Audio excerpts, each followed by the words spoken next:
qui ressort de ce livre d'abord, c'est que le marché du numérique, de l'emploi du numérique est un marché tendu, car la demande, et c'est heureux, est forte, et évidemment, tout le monde le sait, ce n'est pas quelque chose de récent, les entreprises peinent à trouver les compétences, à recruter, à former. Donc le Syntec numérique a agi naturellement sur ces axes, à la fois en faisant la promotion auprès des plus jeunes sur les opportunités qu'offrent les métiers du numérique. Donc on est sur des actions plutôt en proximité avec les formations, j'allais dire, initiales que l'on distribue, que l'on dispense au niveau des écoles.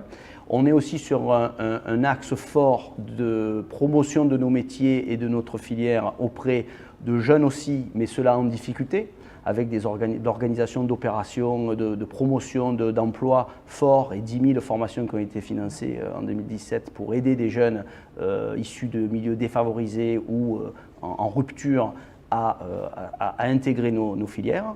Le deuxième axe, c'est de s'adresser évidemment aux seniors, en aidant et en favorisant le retour à l'emploi. Là également, de nombreuses actions sont menées par Syntec Numérique pour faire savoir et aider tout au long d'un cycle de formation continue les seniors à retrouver une place dans nos métiers. Et puis le troisième axe, les femmes, qui est un gisement énorme, qui est une réelle opportunité.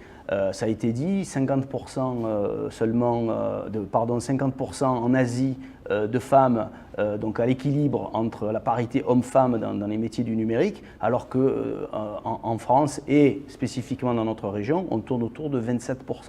Donc la rupture s'opère au niveau du bac. Très clairement, les jeunes filles vont vers des filières littéraires, psychologie, etc. J'en passe et des meilleurs. Et c'est à ce moment-là qu'il faut absolument agir, et certainement d'ailleurs en amont de ça, pour promouvoir nos métiers et expliquer combien les métiers passent. On parlait d'informatique par le passé, aujourd'hui on parle de numérique, de digital. Mais ce sont des métiers qui sont très attractifs pour les femmes et dont aussi le secteur a besoin.